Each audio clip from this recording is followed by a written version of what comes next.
Buenas tardes. Hoy vamos a hablar un poco sobre inflamación crónica.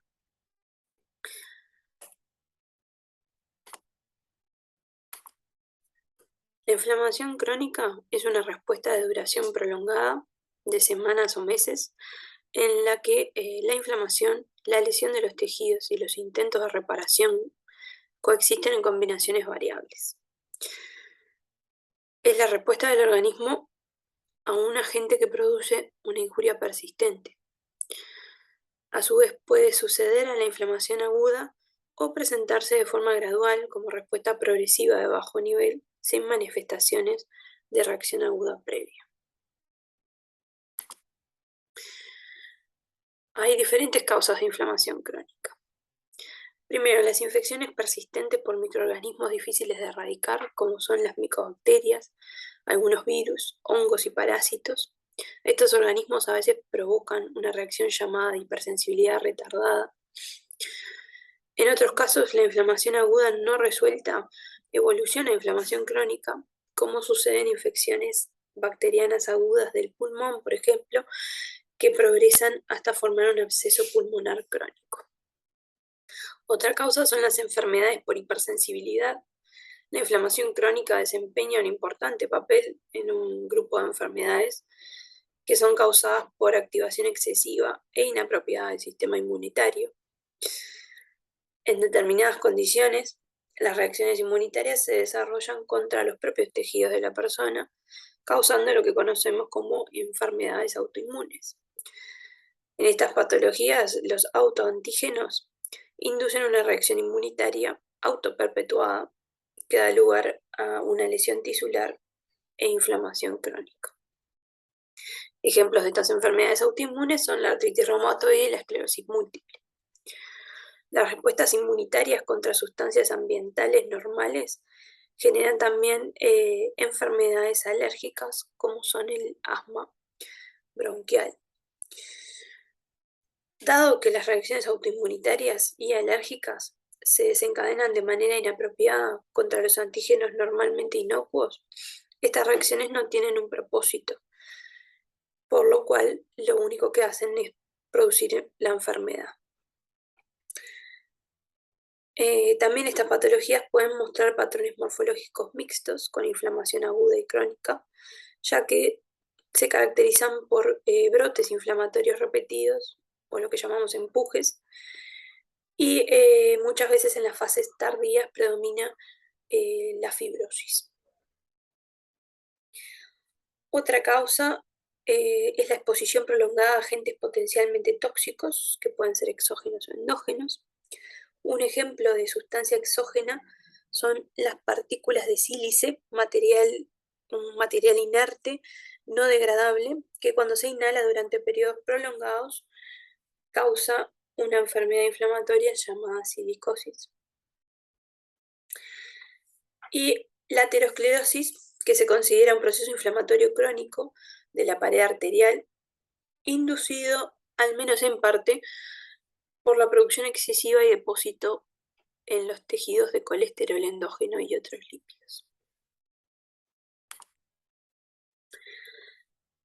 Características generales. Desde el punto de vista morfológico y patogénico, la inflamación crónica se caracteriza por la coexistencia de, primero, un infiltrado de células mononucleares, llamadas macrófagos, linfocitos y plasmocitos. Segundo, la presencia de destrucción tisular producida por los productos de las células inflamatorias, por ejemplo, los radicales libres. Y tercero, intentos de reparación que involucran fibrosis y angiogénesis. Bien, hay dos tipos de fenómenos involucrados: los fenómenos exudativos celulares, donde se ve la infiltración por células mononucleares, como ya dijimos, macrófagos, linfocitos y plasmocitos, y ocasionales eosinófilos y mastocitos. Y los fenómenos fibroproductivos, que son un intento de reparación, de sustitución del tejido dañado por el tejido conjuntivo, donde se ve una angiogénesis y eventual fibrosis. Los macrófagos son parte del sistema fagocítico. Normalmente están distribuidos en muchos tejidos. En el hígado se los conoce como células de Kupffer, en el vaso y en el ganglio se conoce como histiocytos sinusales, en el sistema nervioso central como microglía, y son células fundamentales en el establecimiento y ejecución de la respuesta inflamatoria.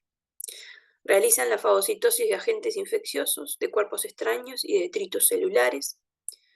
Son los fagocitos más importantes del sistema y su respuesta está mediada por linfocitos T. Es una respuesta específica de linfocitos T. A su vez secretan citoquinas y mediadores que reclutan otras células inflamatorias y producen radicales libres y enzimas lisosímicas. Hay dos vías principales de activación de macrófagos, llamadas la vía clásica y alternativa. Los estímulos que activan los macrófagos a través de estas vías y las funciones de las células activadas son diferentes. La activación del macrófago por la vía clásica es inducida por productos microbianos como las endotoxinas, por señales derivadas de linfocitos T, sobre todo la de la citoquina interferón gamma, en respuestas inmunitarias, y por sustancias extrañas como cristales y material en partículas. Tienen una función microbicida los macrófagos, activados por la vía clásica, y producen óxido nítrico, aumentando las enzimas lisosímicas, todas las cuales mejoran su capacidad para inducir la muerte de los organismos ingeridos. Al mismo tiempo, secretan citoquinas estimuladoras de la inflamación. La activación de macrófagos por la vía alternativa es inducida por citoquinas diferentes al interferón gamma, como la interleuquina 4 y la interleuquina 13, que son producidas por linfocitos T y otras células. Estos macrófagos no tienen una función microbicida de manera activa y las citoquinas pueden en realidad inhibir la vía de activación clásica. Por el contrario, la función esencial de los macrófagos activados de forma alternativa es la reparación de los tejidos. Estas células secretan factores de crecimiento que favorecen la angiogénesis y activan los fibroblastos y estimulan la síntesis de colágeno. Es probable que, en respuesta a la mayoría de los estímulos lesivos, la primera vía de activación sea la clásica, que está diseñada más que nada para destruir los agentes causales, mientras que la segunda sea la alternativa, que es la encargada de iniciar la reparación tisular. Bueno, los macrófagos producen diferentes sustancias. Primero, mediadores de la inflamación aguda, como el factor activador de plaquetas y metabolitos del ácido araquidónico. Metabolitos de oxígeno, que son muy reactivos, participan en la destrucción de bacterias y células. Proteasas y enzimas hidrolíticas que disuelven en material extracelular y es importante para la eliminación de material dañado en las zonas lesionadas. Citoquinas como la interleuquina 1 y el factor de necrosis tumoral, alfa, que son estimulantes de la proliferación de fibroblastos y síntesis de colágeno, que van a ser importantes al momento de reparar el tejido. Y por último, factores de crecimiento, que estimulan el crecimiento de vasos sanguíneos y la división y migración de los fibroblastos. Los macrófagos pueden tener diferentes morfologías, los macrófagos activados, ¿sí? Tienen en general un citoplasma voluminoso en la fase que se conocen como células epitelioides, como vemos en las imágenes a la derecha. Estos de aquí son macrófagos epitelioides y estos también, un acúmulo de macrófagos. Es frecuente la fusión de macrófagos activados en lo que conocemos como células gigantes multinucleadas. Y a su vez los macrófagos activados, como ya dijimos, poseen funciones fagocíticas y secretoras y son de importancia en la inmunidad mediada por células. En la imagen de aquí vemos un macrófago con restos celulares en su citoplasma. Los linfocitos. Los linfocitos se movilizan con estímulos inmunes o no inmunes. La activación de los linfocitos T y B es parte de la respuesta inmune a la infección o enfermedades inmunológicas. Los linfocitos B en los tejidos se pueden convertir en plasmocitos. Los plasmocitos son células secretoras de inmunoglobulinas. Los linfocitos T segregan citoquinas y actúan como cooperadoras en la respuesta inmune. Los microbios, los microorganismos y otros antígenos ambientales activan los linfocitos T y B que amplifican y propagan la inflamación crónica. Aunque la función más destacada de estos linfocitos es la de actuar como mediadores de la actividad adaptativa, que aporta a su vez defensa contra los patógenos infecciosos, también están presentes a veces en la inflamación crónica. Y cuando se activan, esta inflamación crónica tiende a ser de mayor gravedad y persistente.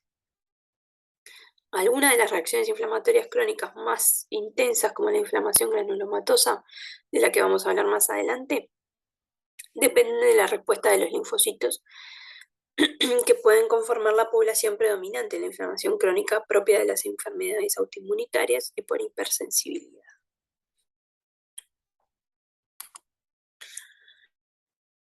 Este es un esquema de la interacción entre macrófagos y linfocitos. Los linfocitos T activados, como dijimos, producen citoquinas, que a su vez sirven para reclutar macrófagos, y otras que activan a estos macrófagos. Por su parte, los macrófagos activados también estimulan a los linfocitos T, presentándoles antígenos, y por medio de la citoquinas, por ejemplo, la citoquina 12. ¿Sí?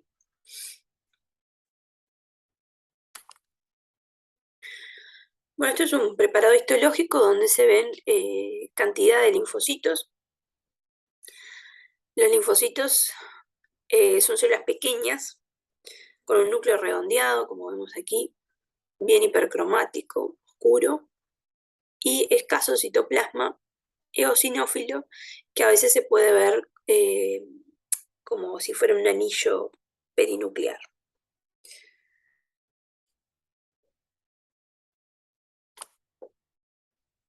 Los plasmocitos también, como ya dijimos, se diferencian a partir de los linfocitos B, gracias a la estimulación de los linfocitos T, y tienen característicamente un citoplasma basófilo, como ven aquí, y un núcleo excéntrico con una cromatina dispuesta en lo que llamamos característicamente como rueda de carro.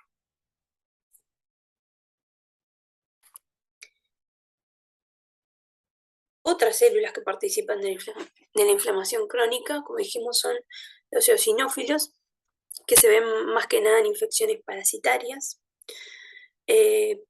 Participan de una respuesta inmune mediada por inmunoglobulinas E. Y los eosinófilos presentan gránulos que contienen una proteína básica principal, una proteína altamente catiónica que es tóxica para los parásitos y produce necrosis en las células epiteliales. Los mastocitos están ampliamente distribuidos en el organismo, participan tanto en la inflamación aguda como en la crónica y también participan en fenómenos alérgicos.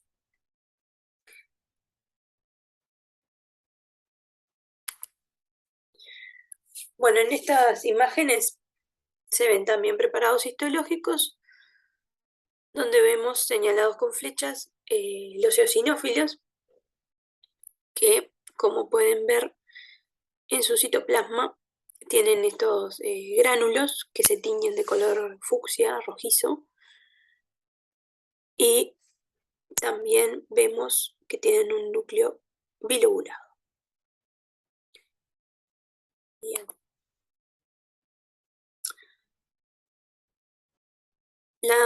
El proceso inflamatorio crónico se puede clasificar en granulomatoso y no granulomatoso. La inflamación granulomatosa es una forma de inflamación crónica caracterizada por acúmulos de macrófagos activados, a menudo asociado a linfocitos T y a veces con necrosis central.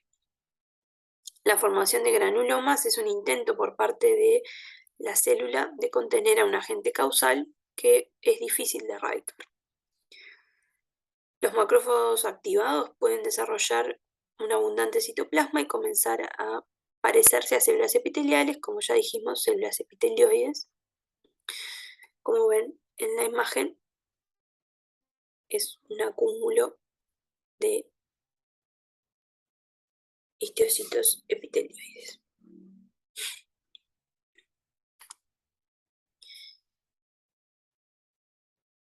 Bien, el granuloma es un acúmulo de macrófagos epitelioides. Estos macrófagos pueden estar acompañados de células gigantes multinucleadas, de linfocitos, plasmocitos, fibroblastos y fibrosis. A su vez, los granulomas pueden subclasificarse en necrotizantes o no necrotizantes, dependiendo de la presencia o no de necrosis. Y bueno, lo que vemos en la imagen es un acúmulo de histocitos. Aquí pueden ver una célula multinucleada y algunos linfocitos en la periferia.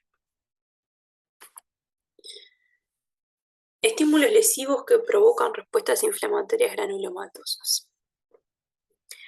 Microorganismos de baja patogenicidad intrínseca, pero que estimulan una respuesta inmunológica, como las micobacterias. El ejemplo clásico es el Mycobacterium tuberculosis. Materiales extraños inertes depositados en los tejidos. Las enzimas neutrofílicas no pueden destruirlo y siguen en los tejidos produciendo inflamación. Pueden ser exógenos o endógenos. Los materiales exógenos pueden ser polvo inorgánico, como dijimos, el sílice. Materiales endógenos, por ejemplo, cristales de urato precipitados en la gota o la queratina de un quiste epidérmico traumatizado. También pueden ser ciertos hongos y factores desconocidos como la sarcoidosis, que se caracteriza por la presencia de granulomas no necrotizantes. Hay dos tipos de granulomas según su patogenia. Los granulomas de cuerpo extraño son causados por cuerpos extraños relativamente inertes en ausencia de reacción inmunitaria mediada por linfocitos T. Estos granulomas se suelen formar en torno a materiales como talco, suturas u otras fibras, lo suficientemente grandes como para impedir la fagocitosis por parte del macrófago, y que a su vez estimulan una respuesta inflamatoria o inmunitaria específica. Las células epitelioides y gigantes se yuxtaponen en la superficie del cuerpo extraño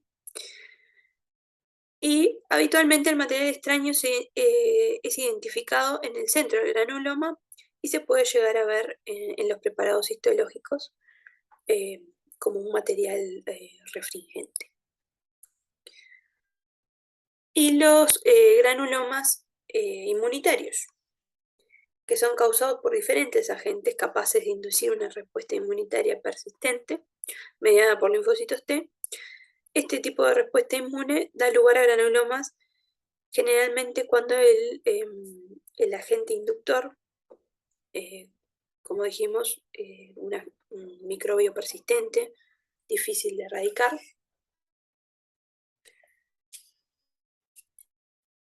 Y bueno, el ejemplo clásico de la inflamación crónica granulomatosa necrotizante es la tuberculosis. La tuberculosis es una enfermedad granulomatosa causada por la infección por Mycobacterium tuberculosis y siempre debe ser descartada como posible causa cuando se identifican granulomas en la histología.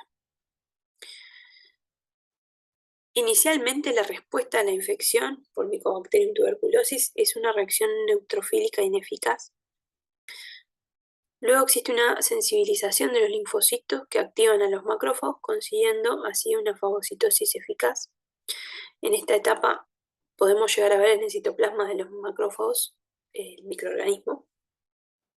Los macrófagos activados constituyen la zona central del granuloma tuberculoso, adquiriendo un citoplasma prominente y eosinófilo. A su vez, la fusión de varias de estas células, de estos macrófagos epitelioides, da origen a células gigantes multinucleadas o células de Langhans, que se caracterizan por tener sus núcleos dispuestos en la periferia en forma de herradura. Rodeando las células epitelioides encontramos una gruesa banda de linfocitos o corona linfocitaria. Y en la evolución del granuloma aparece una zona central de necrosis gaseosa y esa corona linfocítica en la periferia se va adelgazando.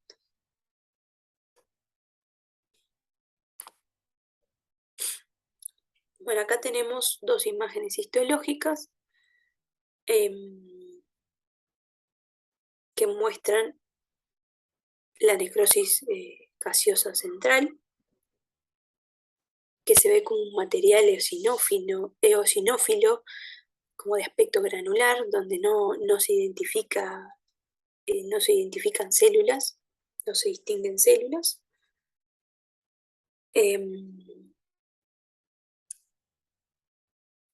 Bien.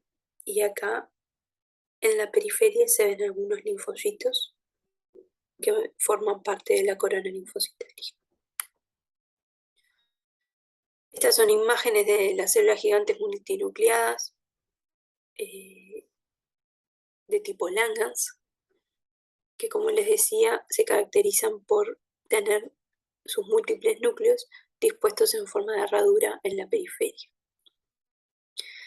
Aquí se ve con más detalle la corona de linfocitos en la periferia.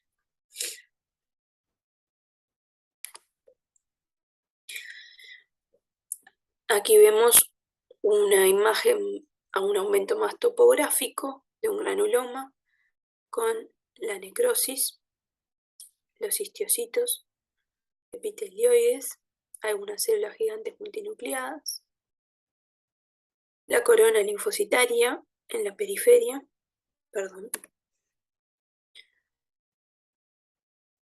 y a la derecha lo que ven es un dibujo esquemático también con la necrosis, las células, las células gigantes, los macrófagos epitelioides, la corona linfocitaria por fuera y puede haber o no fibrosis en la periferia. Bien, los patrones morfológicos de las distintas enfermedades granulomatosas pueden ser lo suficientemente distintos como para que los patólogos sugieran un diagnóstico preciso. Pero casi siempre es necesario identificar al agente etiológico específico mediante tinciones especiales, como la tinción ácido alcohol resistente en la tuberculosis. Y obviamente eventualmente se confirma el diagnóstico mediante técnicas de cultivo moleculares. En esta imagen lo que vemos es una tinción, una coloración de Zinn-Nielsen, donde nos permite evidenciar a los bacilos ácido alcohol resistente de color fucsia, como se ve señalado por las flechas. Y como para ir terminando, a manera de resumen, recordemos que la inflamación crónica involucra la presencia de células mononucleares, linfocitos y macrófagos sobre todo. Es un proceso persistente en el tiempo, está asociada con una activación excesiva e inapropiada del sistema inmune y las lesiones granulomatosas son un tipo especial de inflamación crónica. Bueno, de esta forma terminamos. Muchas gracias.